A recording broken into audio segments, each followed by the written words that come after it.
Bonjour tout le monde, j'espère que vous allez bien. Aujourd'hui, nous allons résumer l'épisode 4 de Mara, une femme unique, saison 3. Le docteur Tobé dit à Mara, ce n'est pas parce que je t'ai permis de te balader dans le couloir que tu dois courir partout. Elle lui dit, non, j'ai vu le tireur. Le docteur Tobé lui dit, c'est impossible, il ne peut pas venir ici.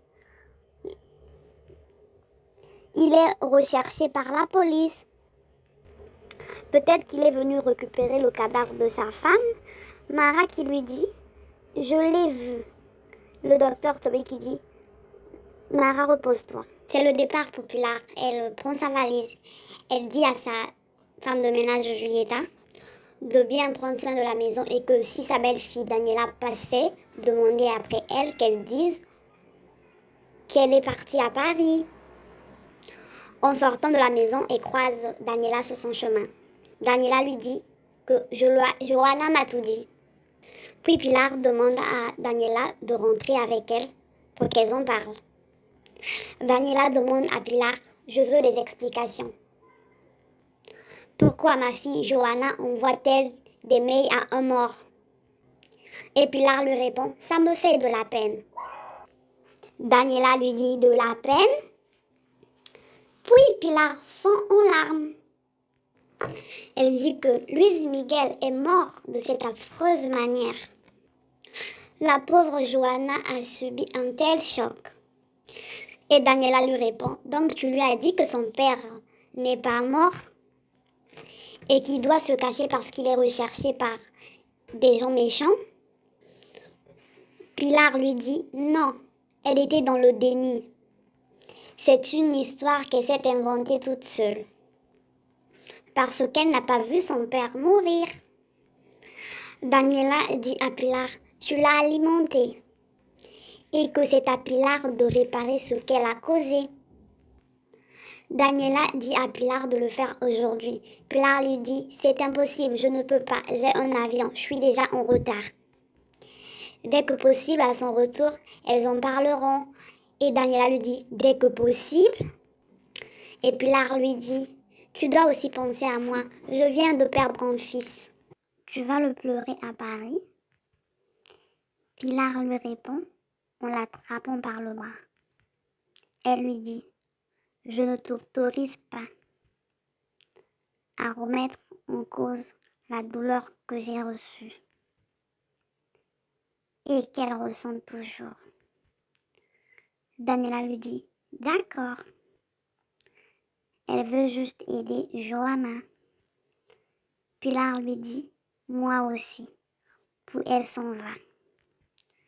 Julieta, la femme de ménage de Pilar, sort de la pièce et rejoint Daniela en disant qu'elle ne comprenait pas pourquoi Pilar a pris des vêtements de plage. Elle demande à Daniela s'il ne faisait pas froid à Paris. Et Daniela lui dit, oui, il fait froid. Daniela poursuit Pilar en voiture. Bino vient rendre visite à Norberto dans son bateau. Norberto lui demande comment allait Isabelle. Il lui répond très bien et il le remercie pour le travail qu'il a donné à Isabelle. Puis Norberto demande comment allait sa fille Vita. Bino lui répond, je ne suis pas venu parler de ma famille. Je suis venu te parler d'autre chose. Loana les interrompt. Elle dit à Bino de laisser Norberto en dehors de ça. Et Norberto lui répond, en dehors de quoi? Et Loana dit à Norberto qu'il y a eu un souci au centre communautaire dans le bidonville. Qu'un groupe de marginaux est entré pour cambrioler et que certaines personnes ont peur. Et Norberto lui répond, mais pourquoi tu ne me l'as pas dit? Moi, je t'avais dit qu'il te faut une sécurité. Et Loana lui dit, maintenant, la situation est sous contrôle et que Bino n'avait pas à venir ici. Et Bino répond, J'ai pensé bien faire en le disant à Norberto.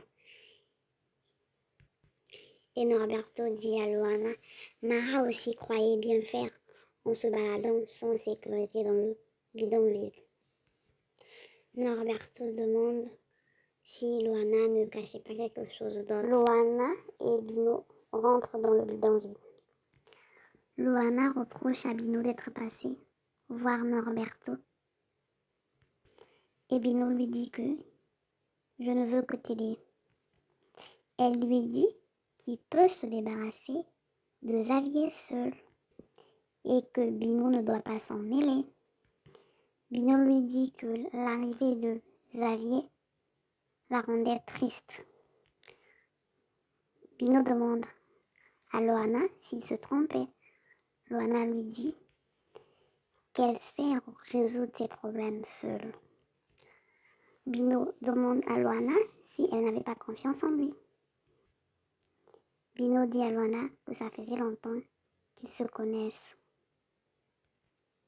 Et Loana répond à Bino en lui disant que Xavier me fait du chantage.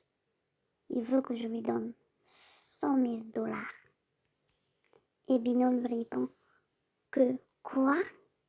Norberto doit être mis au courant. Loana refuse. Bino lui dit pourquoi? Elle lui répond que Norberto est au courant de l'existence de son frère Xavier par rapport au journal de sa maman. Mais il croit qu'elle ne l'a pas revu depuis son enfance. Et Bino lui demande « J'espère que c'est le cas ?» Elle lui répond « Non », qu'elle a toujours été en contact avec Xavier et qu'il était au courant de tous ses plans contre Norberto et qu'il savait qu'elle voulait avoir un enfant de Norberto pour la vengeance. Bino lui dit que Norberto le sait déjà. Il t'a accordé son pardon. Et Luana lui dit Norberto ne sait pas tout ce que j'ai fait. Et Bino lui dit a priori, moi non plus.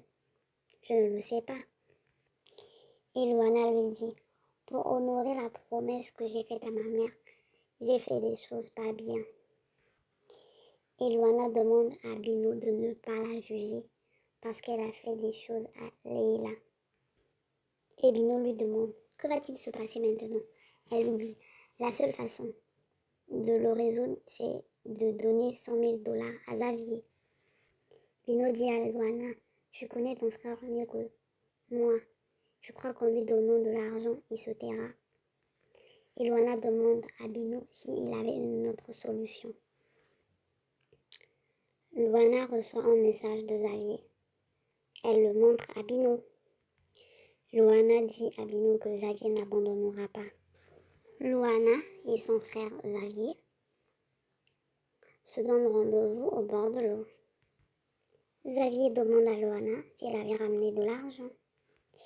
Et Luana lui dit non, c'est impossible de rassembler cette somme en une journée. Et Xavier lui dit tu me prends pour qui? Comment ça? Tu es la femme de l'un des hommes les plus riches d'Angola. Luana dit à Xavier que c'est ton bébé. Et Xavier lui dit c'est mon bébé.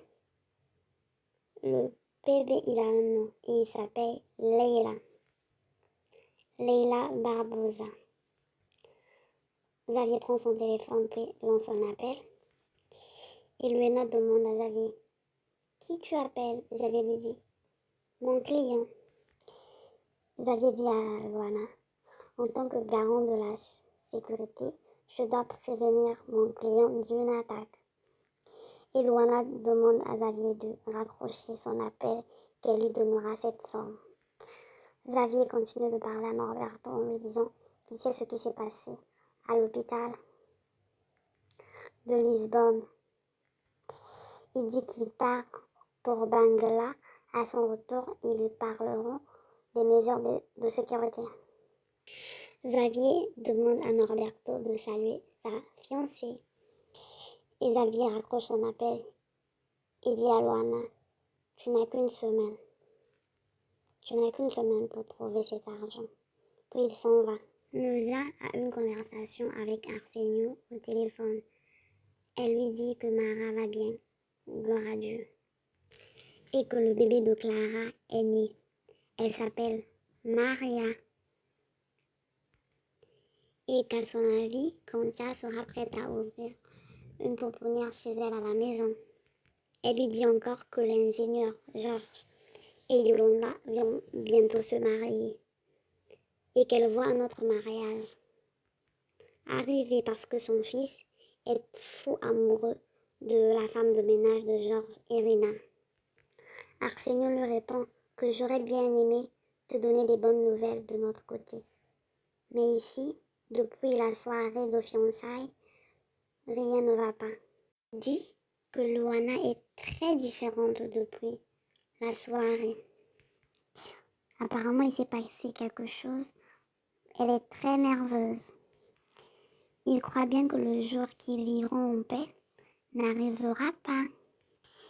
Et Noza lui répond que Mara peut sortir de l'hôpital aujourd'hui et rejoindre ses filles.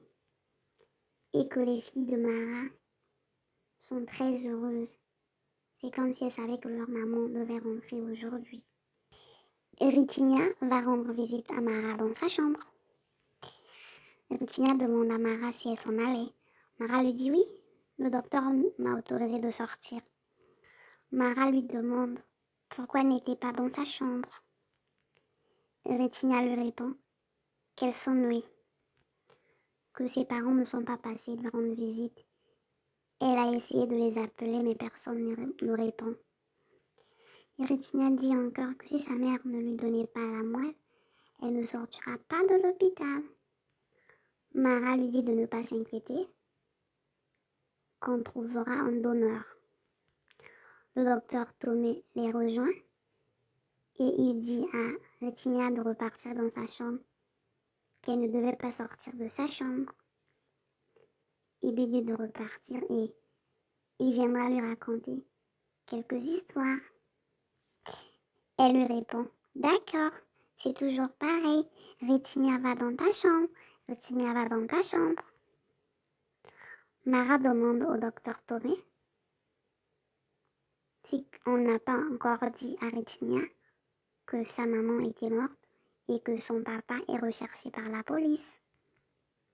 Et le docteur lui répond, qui peut dire ça à un enfant, que son papa est en cavale, sa maman morte et qu'on n'a pas encore trouvé de donneur. Mara répond que les chances d'en trouver sont très minces. Ritinia rentre dans sa chambre tout triste. Le papa de Ritinia essaie de se rendre à l'hôpital. Il aperçoit la police devant l'entrée. Docteur Tomé dit à Mara que c'est normal qu'elle se sente faible. Docteur Tomé conseille à Mara de prendre beaucoup de fer et de suivre un régime en fer parce que son taux d'hémoglobine est très faible. Noza rassure le docteur Tomé. Mara remercie le docteur Tomé. Une infirmière les interrompt. Elle dit au docteur que la patiente de la chambre 12 avait besoin de lui. Et Mara demande au docteur Tomé de bien s'occuper de Ritinia. Que Ritinia était très agitée en ce moment. Noza demande à Mara de rentrer à la maison. Et Mara lui dit qu'avant de rentrer, elle a quelque chose à faire. Mara part dans le bureau de Georges.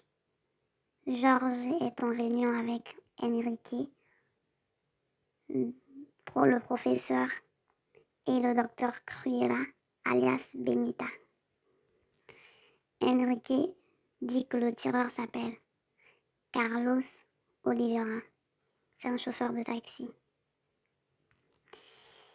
qui vit là où il habitait avec sa femme et sa fille. Et le professeur répond, l'enfant qui est admis à l'hôpital, qui attend une transplantation de moelle. Enrique dit à Georges que sa mère allait lui donner la moelle, mais elle est morte d'un accident. Georges dit que c'est une tragédie, mais qu'il faut se concentrer sur l'enfant. Il demande au docteur Cruella où est-ce qu'ils en étaient avec la greffe. Et le docteur Cruella répond que c'était très urgent de trouver un donneur. Mais jusqu'à là que c'était un échec. Mara demande de l'excuser. Elle dit « J'ai côtoyé Regina. Ces derniers temps, je la trouve très mal. » Docteur Cruella lui répond « Merci pour le diagnostic, docteur. » Elle lui dit que la petite est très anxieuse et que ça empire son état clinique. Et le docteur Cruella lui dit encore une réaction très brillante. Et Mara qui dit au docteur Cruella, Benedicta,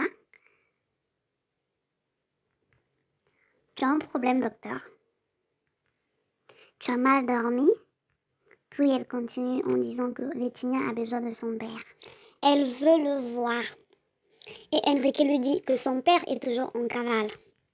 Et que selon les voisins, le père de Regina n'est jamais revenu. Cruella répond, Mara nous dit de protéger un criminel. Et Georges dit à Mara, mais Mara, c'est quand même l'homme qui a voulu te tuer. Et Mara lui répond, je veux juste la stabilité de Regina. Puis elle s'en va. En sortant de l'hôpital, Mara aperçoit le papa de Regina. Elle le poursuit. Luis Miguel fait sa pêche tranquillement et Pilar l'attend à la maison. Du coup, la porte s'ouvre.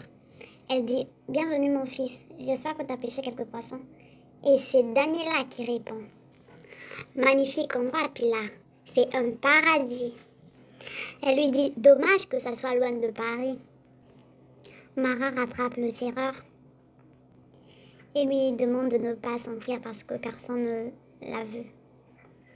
Le tireur dit à Mara que je n'ai pas voulu te faire du mal. Mara lui dit je ne suis pas là pour ça. Je sais que tu as une fille au nom de Regina qui est hospitalisée, qui attend un don de moelle. Il pleure. Il dit oui, sa maman est morte, je ne sais plus quoi faire. C'était urgent de trouver une moelle à Regina. Mara lui demande de ne pas s'inquiéter, qu'ils trouveront un donneur.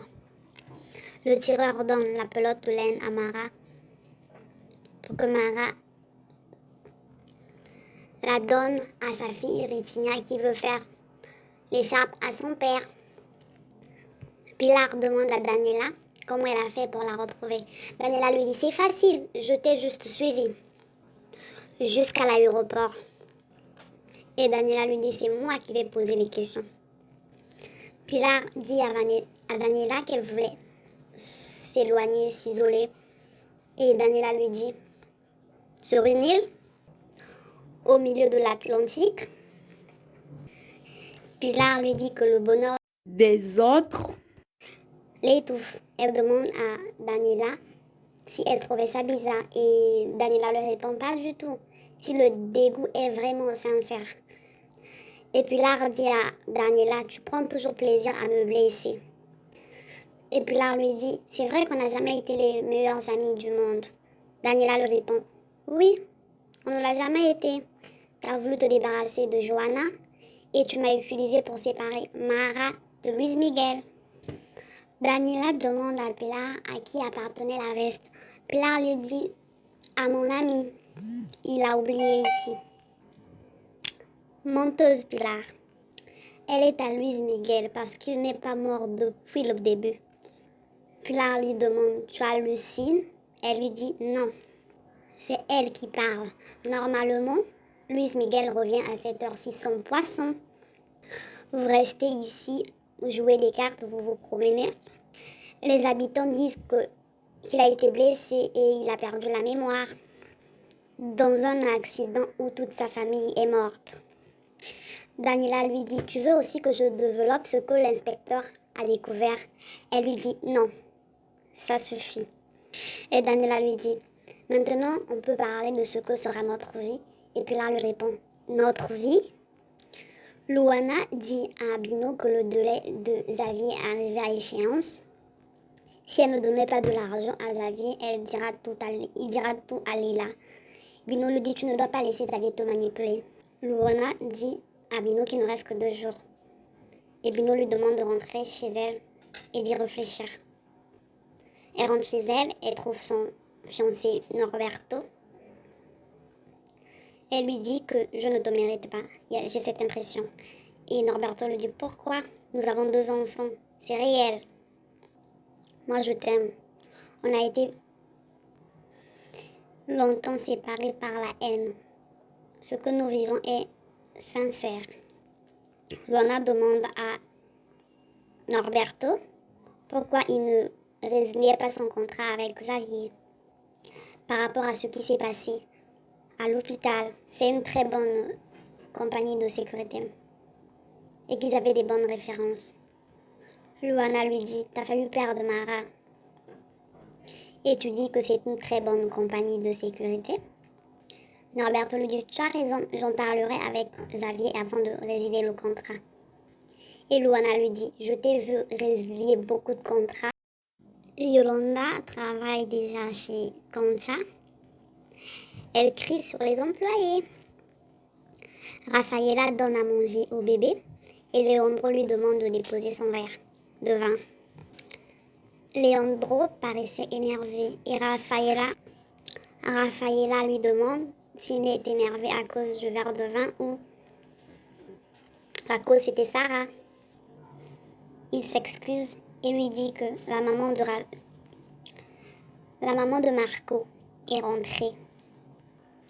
Mon frère Thémo me l'a dit. Soraya va rendre visite à Thémo sur son lieu de travail. Elle lui demande où est leur fils. Il lui répond, il habite avec mon frère. Et Soraya lui dit, comment ça? Comment tu peux laisser ton fils à ton frère? Thémo lui dit, t'es courageuse, toi qui as voulu vendre ton fils, tu viens me faire des reproches? Soraya s'en va frapper chez Rafaela pour voir son fils Marco.